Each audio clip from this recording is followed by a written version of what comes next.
Hello, welcome to our RE lessons online.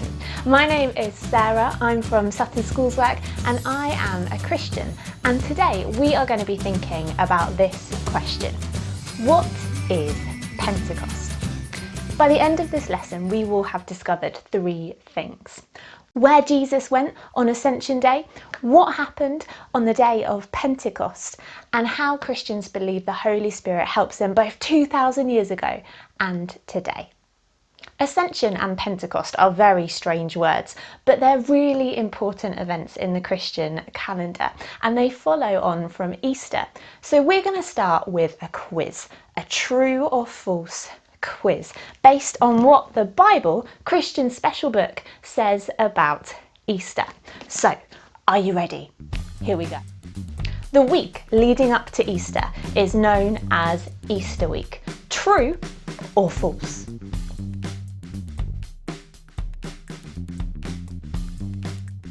It is false. It is known as Holy Week. On Palm Sunday, Jesus entered Jerusalem on a donkey. True or false?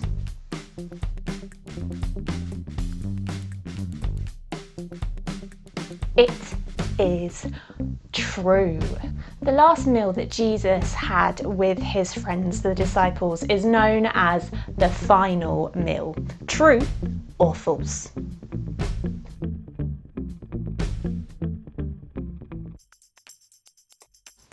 It is false. It is known as the Last Supper. At the Last Supper, Jesus and his disciples ate tea and biscuits. True or false?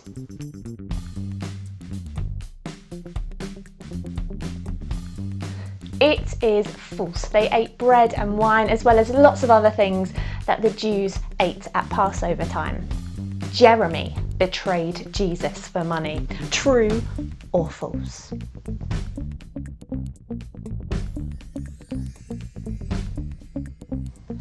It is false. He wasn't called Jeremy, he was called Judas.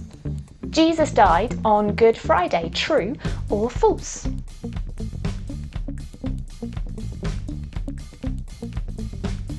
That one is true. Jesus was in the tomb for a week. True or false?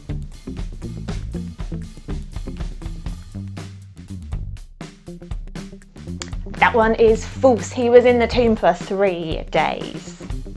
Christians believe that Jesus came back to life. True or false?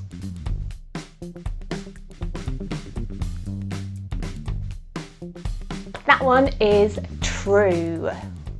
So the Bible tells Christians that Jesus came back to life, and for around 40 days he spent time with his disciples and he went round and saw lots of other people as well. Then we get to this day called Ascension Day. Now I wonder what the word ascend means. What do you think it means? Well, it means to go up. The Bible tells Christians that Jesus and his friends were at the top of the Mount of Olives, and Jesus ascended up to heaven in a cloud.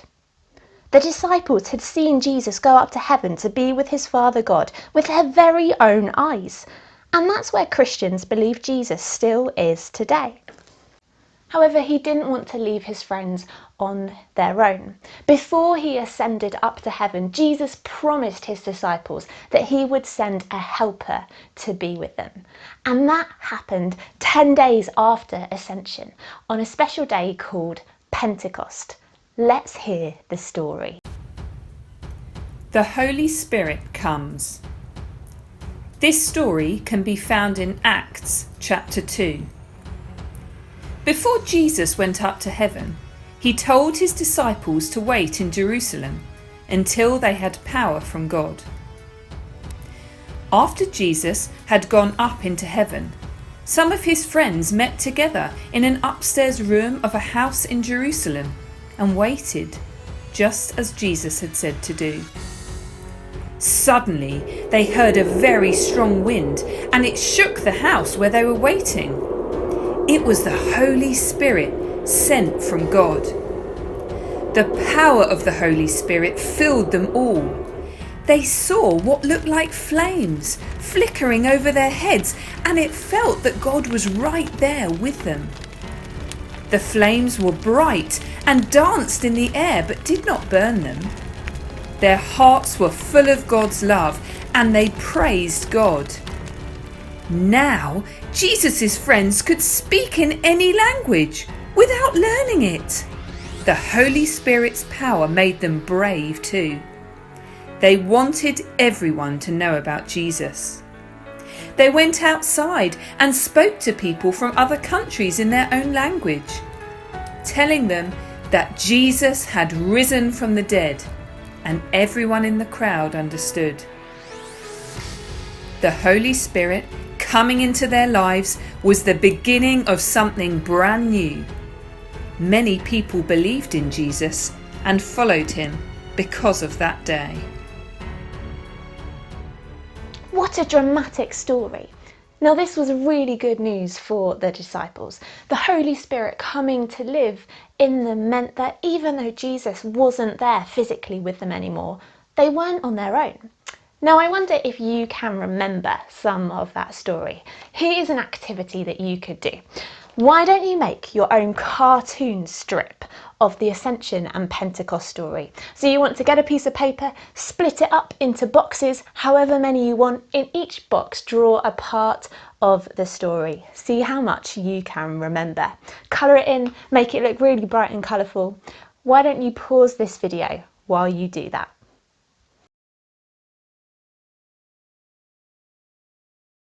So Jesus had told his followers to go into the world and to tell people about him. For Christians, this is called the good news.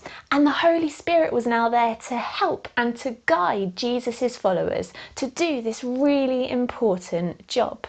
Now, Christians today believe that when they choose to follow Jesus, the Holy Spirit comes to live in them too.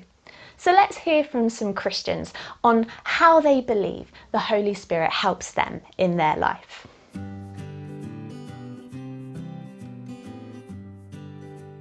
The Holy Spirit helps me to be brave and kind and more loving and more peaceful. The Bible often compares the Holy Spirit to the wind blowing. I always think each of us is like a boat sailing on the water, and just like the wind, the Holy Spirit blows us along, guiding us to where we can do the right thing and make a difference to others. The Holy Spirit helps me to remember what I'm supposed to say when I'm doing assemblies in school. He also helps me to make those assemblies fun for all the children who are involved. The Holy Spirit helps me, especially when I don't know what to do. So sometimes at work I have situations where I need to make decisions but I really don't know what the best thing to do is, or there's people that I'm interacting with which I just need that extra help to know what to say to them, or even just to show them the best love that they could be receiving at that time, how to deal with them in the most loving way. And sometimes I don't know how to do that. So actually when I pray and I ask God and I ask the Holy Spirit to help me and to show me how to do that, I know that what I would end up doing, whether it's really clearly guided by someone helping me or even God telling me, I know that that would have been the best option for me to do. The Holy Spirit helps me to feel calm and patient when I might be scared, worried, or maybe a little bit upset about something. And he always reminds me that I'm never alone and he's there right by my side. When I'm worried and nervous about doing something and not sure how to do it, the Holy Spirit gives me courage and confidence to know what to do and to make wise choices about what I do. When I read the Bible, sometimes the Holy Spirit can highlight what I'm reading and say, this is important for you, this is what I want you to understand. The way the Holy Spirit helps me is that if there's times where I'm afraid or I'm worried, I know that he's with me, so I don't have to be scared. This helps me feel a little bit more at peace and less worried, so that I can tackle whatever situation I face. If you've got a best friend or adult who you turn to for advice, the Holy Spirit is very similar for Christians. It's like having God standing beside you, answering your questions, or just putting ideas in your head about what might be the kindest and wisest thing to do. The Apostle Paul gives us a good idea what kind of things the Holy Spirit advises us to do in his letter to the Galatians. He says there are things like love, joy, patience, kindness, goodness, faithfulness, gentleness and self-control. I wonder if any of those are among your own school's values. So the Holy Spirit helps Christians to do all sorts of different things, but we're going to think about 4 things in particular. 4 things that the Holy Spirit helped both the disciples 2,000 years ago with and Christians today with. And we've got an action for each one of those 4 things. So do you want to do these with me? The first one is words. The second one is amazing things. The third one is courage. And the fourth one is love. So let's try those 4 actions. We've got words, amazing things, courage and love. So the first one, words. Christians believe that the Holy Spirit helps them to have the right words to say. 2,000 years ago, can you remember in the Pentecost story, were the disciples just speaking one language? No, all of a sudden they knew all sorts of different languages that they had never learnt before. What about today? Well, I wonder if you have ever had a moment where you've not really known what to say or felt like you haven't had the right words.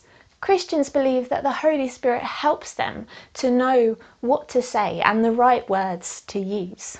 So we've had words. The next one is amazing things. Now, Christians believe the Holy Spirit helps them to do amazing things. 2,000 years ago, the Bible says that Jesus did lots of miracles, amazing, extraordinary things. And the Bible says that once the disciples were filled with the Holy Spirit, they went on to do some of those same amazing things. They did miracles, things like helping people, healing people as well. And what about today? Well, some of those things do still happen today for Christians. But here's a question for you. Can you think of something you're good at, a skill or a talent maybe? Well, Christians believe that the Holy Spirit helps them to use their skills and their talents to go out and spread the good news. So we've had words, amazing things. Our next one is courage. Now, what is courage? When do we use courage? We use courage when we are afraid. Now, 2,000 years ago, the disciples were afraid. They'd been so used to having Jesus there with them to help them and encourage them. But the Holy Spirit came and gave them that same courage to help them to go out and tell people about Jesus. What about today? Well, it's the same. I wonder if you have ever been scared to stand up in front of people or to talk in front of people. Sometimes we all get a bit nervous and it can be a bit scary to tell people about what we believe. But Christians believe that the Holy Spirit helps them to be brave and gives them the courage to do just that. So we've had words, we've had amazing things, we've had courage. Our last one is love. Christians believe that the Holy Spirit helps them to love others. 2,000 years ago, Jesus gave the disciples a really important instruction to show love to others in the way that he had loved them. And what about today? Well, sometimes it's difficult to show love to people. It's not always an easy thing, but Christians believe the Holy Spirit helps them to do that, to show love and kindness and care to the people around them, even when it seems really tough to do so.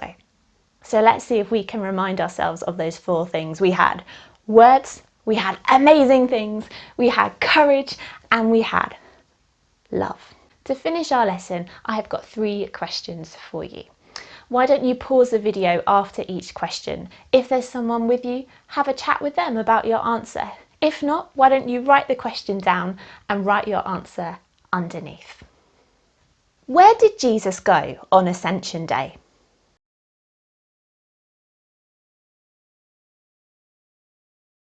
What were the disciples filled with on Pentecost?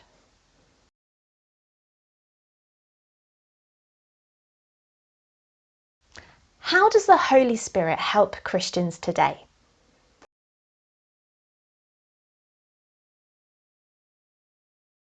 So Pentecost was a really important time for the disciples, and it's still an important time for Christians today.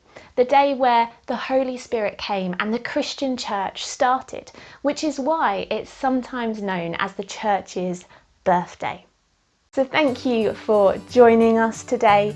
If you'd like some more fun activities to do on this topic, get an adult to go onto our website. The link is with this video, and we have got a word search you could do. There's also some code breakers as well, and you could make a craft. You could make your own Pentecost headband, a little bit like this one.